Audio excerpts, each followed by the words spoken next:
Hello everybody, welcome back to Univesco TV. So I'm joined by Max, and today we're going to talk about how he sees China for his future. So Max is 24 years old. 24 years old. Yeah. So Max is 24, and I'm going to ask him a question of how does he feel the economy of China doing in the next, let's say, 15 to 20 years, and how he feels as a youth of today's China going forward when he will have his own family, his own kids, and how he sees his future in this country. Before we start with this question, I just want to show you the background. So these are all the apartments which have been recently constructed. Now Max just mentioned how much approximately would an apartment be in those kind of buildings, Max? Like 7 million, 8 million. 7-8 million RMBs, which in today's money, one pound is about 9 RMBs. So you're talking about roughly 800 to 850,000. Anywhere from 700 to 850,000 pounds. For how many square meters? Or how big is the apartment? Like 2 to 3, like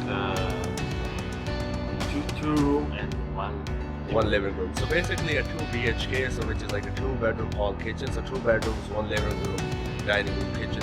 Just a standard like a UK apartment, which for example in Canary Wharf you can buy for anywhere from 450 to 550,000 in Royal Victoria or Canary Wharf or just along the O2 Arena in London. Now we are not in actually the financial center of Shanghai. We are much further from there. We're not that far from downtown. Approximately how far are we from downtown? Kilometers, would you know? like 6 kilometers. Right, so 6 kilometers, which is not that bad. So I suppose it's not that bad. And there's also a very big Shanghai South railway station in the background there.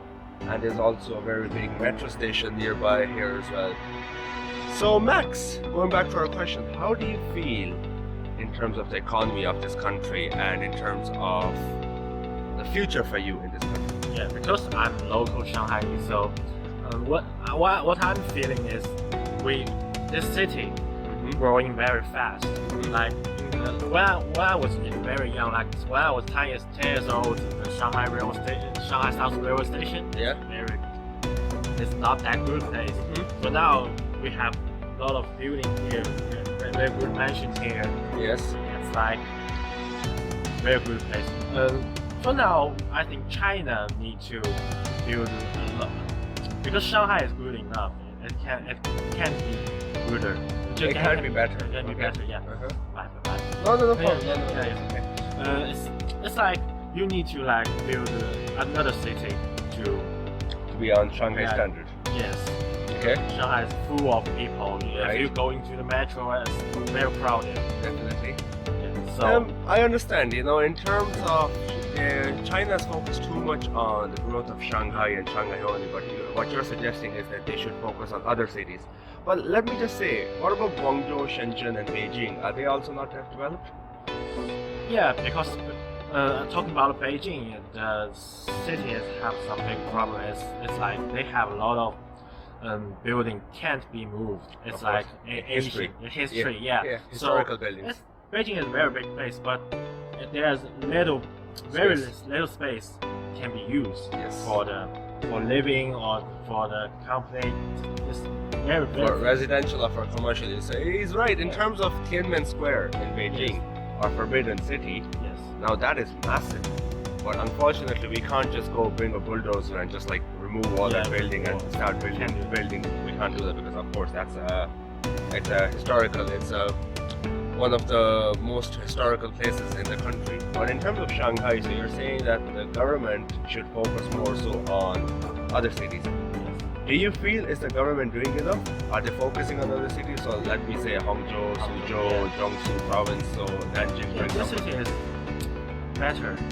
better than usual. Okay. And it's like when I go to like Suzhou and Ningbo, this city is very suitable for living.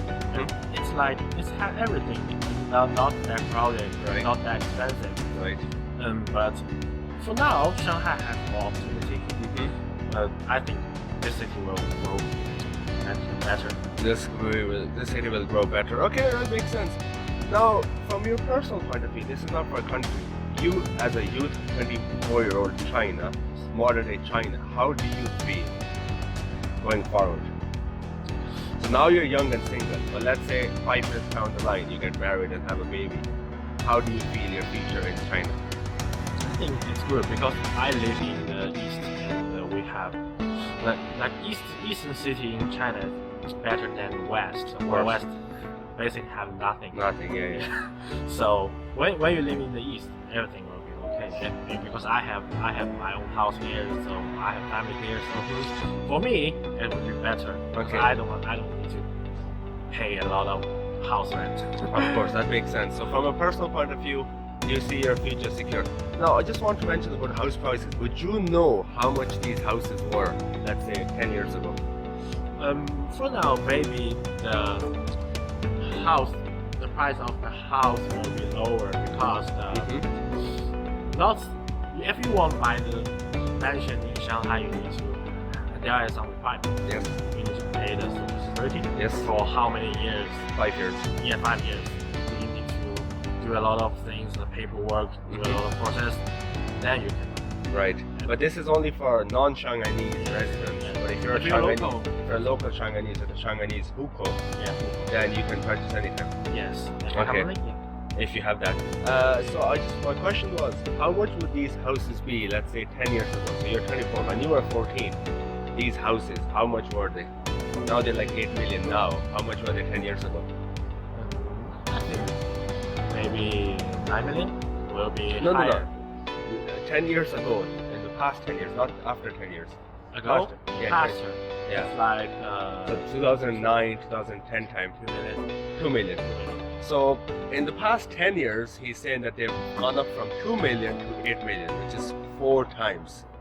That is a massive, massive increase. No other city in the world has property appreciation like Shanghai, from 2 million to 8 million. So the new rich, the new wealth that you see in Shanghai or in China is actually a lot of capital wealth. A lot of people had houses 15, 20 years ago. The property just went up, they sold one house and then they kept the money in the bank. They still have a couple of more houses which they live in, they rent out. There's one house that they just put the bank money in the bank and now they have a lot of passive income coming from interest income or dividend income.